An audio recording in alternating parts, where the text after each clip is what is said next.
গুলিটা খাইছে, আমি ভাতটা মুখে দেখছি, দাঁতের এখানে ভাত 10 মিনিটের মতো শর্টপট করছে, মাথার খুলি অর্ধেক বাইরে গেছে।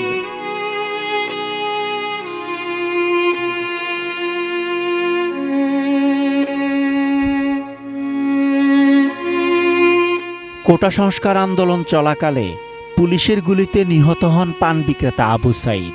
স্বামীর মৃত্যুর পর 8 মাস বয়সী সন্তান মোহাম্মদ আরাফাতকে নিয়ে অসহায় অবস্থায় দিন কাটছে তার স্ত্রী আসিয়া বেগমের।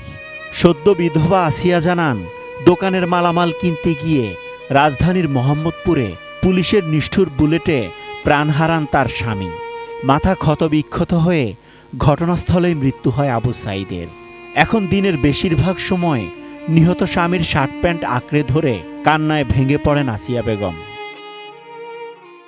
ভবিষ্যৎ কিভাবে চলবে? আমার তো একমাত্র ভরসাই ছিল সে, আমার একটা বড় ছেলেও নাই, আমি কেমনে চলবো? আমার যে জগৎ সে চলে গেছে, আমি তার ভরসাই তো এখানে ছিলাম। মাত্র 1000 টাকা বিনিয়োগে ফুটপাতে আবু সাইদ শুরু করেছিলেন পান দোকান। স্বামী স্ত্রীর কঠোর পরিশ্রমে মাত্র বছরেই ঘুরে দাঁড়াতে শুরু করেছিল তাদের পরিবার। এরপর রাজধানীর মোহাম্মদপুরের বসিলা আবাসিক এলাকায় শুরু করেছিলেন পান সুপারির পাইকারি ব্যবসা। কোল জুড়ে আসে পুত্র সন্তান। কে জানতো এভাবে পুলিশের গুলিতে প্রাণ হারাবে আবু সাইদ। মাত্র 8 মাস বয়সেই বাবাহারা হয়ে ঘোর অনিশ্চয়তায় পড়া ছোট্ট আরাফাতের ভবিষ্যৎ ভাবিয়ে তুলছে পরিবার প্রতিবেশী সবাইকে। অনেক কষ্ট করে শুধু পান দিয়ে শুরু করছিল, সে যে বাকি দিছে অনেক দোকানে, এ পর্যন্ত আজকে 10-11 দিন হয়ে যায়, আমার কেউ 1000 টাকাও দেয় না। এই পর্যন্ত দোকানে এসে আমার কাছে টাকা হয়, যে আমার বলার মতো বাসা নাই। এখন আমার কিভাবে চলবো এটা আমি নিজেও।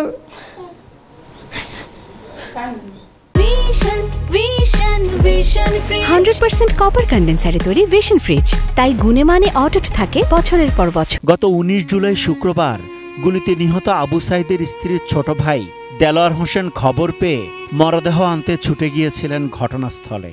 ওই সময় যারা গুলি খাইছে তাদের 2 দিন পরে লাশ এখানে এসে জানাজার করছে, আমরা খবর পাইছি। মানে ওখান থেকে কেউ লাশ আনার মতন না, কেউ খবর জানে না, কেউ সন্ধান পায় নাই। কিন্তু আমার দুলাভাইয়ের সন্ধানটা পাইছে। আমার দুলাভাইয়ের কাছে লগে লগে ওখানে মোবাইলটা পড়ে গেছে। একজন লোক, একজন ব্যক্তি উঠে আসে, সে ওই লাস্ট যে নাম্বারটা কল গেছে এখান থেকে, আমরা যে কল দিছি ওই নাম্বারটা ব্যাক করছে। তো মানে ওই ব্যক্তি বলতেছে যে এই যে মোবাইলের মালিক সে মারা গেছে। বিশ্বাস করবেন না, গুলিটা যে খাইছে, আমি ভাতটা মুখে দেখছি, দাঁতের এখানে ভাত বমি করছে বলে 10 মিনিটের মতো শর্টপট করছে, মাথার খুলি অর্ধেক বাইরে গেছে। যে আবু সাইদের মৃত্যুর পর শ্যালক দেলোয়ার হোসেন ব্যবসায়িক দেনাদারদের কাছে গিয়ে কোনো টাকা আদায় করতে পারেননি। উল্টো পাওনাদারদের টাকা পরিশোধের চাপে পড়েছেন তিনি। যার কাছে 20,000 টাকা পায়, যার কাছে 30,000 টাকা পায়, সে বলে আমার কাছে 1000 পায়। যার কাছে 40,000 পায়, সে বলে আমার কাছে 1400 টাকা পায়। একজনে আমরা দেখাশোনা স্লিপটা দেখলাম, তার 17,000 টাকা। সে হিসাব মিলে আইনাটাই নাই না বলতেছে যে আমার কাছে টাকা পায় হলো মাত্র 1400 টাকা। ওই দিন একজন আসছিল, এক মুরব্বী আসছিল, সে বলতেছে যে আমি 1 লাখ টাকা দিচ্ছি, মানে আমাকে সপ্তাহে 1000 টাকা 1500 টাকা লাভ দেওয়ার কথা। গেল এক ব্যক্তি গেছে। আর একজন পানালা আছে, সে 60,000 65,000 টাকার মতন পায়, দাবি করতেছে। আর একজন সুপারি আল্লাহ বলতেছে আমার কাছে 40,000 টাকা পাবো আমি। কোটা সংস্কার আন্দোলনকে ঘিরে আবু সাইদের এমন দুঃখজনক মৃত্যুর ঘটনায় হতবিহ্বল তার প্রতিবেশীরাও। একসাথে নামাজ পড়ছি মসজিদে, একই কাতারে নামাজ পড়ার পর উনি বের হয়ে আইলো বাসায়, আমি বাসায় গেলাম। পরে আমরা ভাত খাইয়া দোকানের সামনে আইলাম, আইসে উনি বলতেছে আমি তো ওইদিকে যাবো। বললাম কোন দিকে? ওইদিকে। কেন যাবেন? আমাদের পান বসুম তো, পল্লী নাই, পল্লী আনতে যাবো। পরে পল্লী আনতে গেছে, পরে আমি সন্ধ্যার পরে উনি মারা গেছে। অসহায় আবু সাইদের পরিবারের প্রত্যাশা, কঠিনের সময় অন্তত 8 মাস বয়সী সদ্য বাবাহারা শিশু আরাফাতের পাশে দাঁড়াবে সরকার। Asad Bhuiyan, ATN news, Dhaka.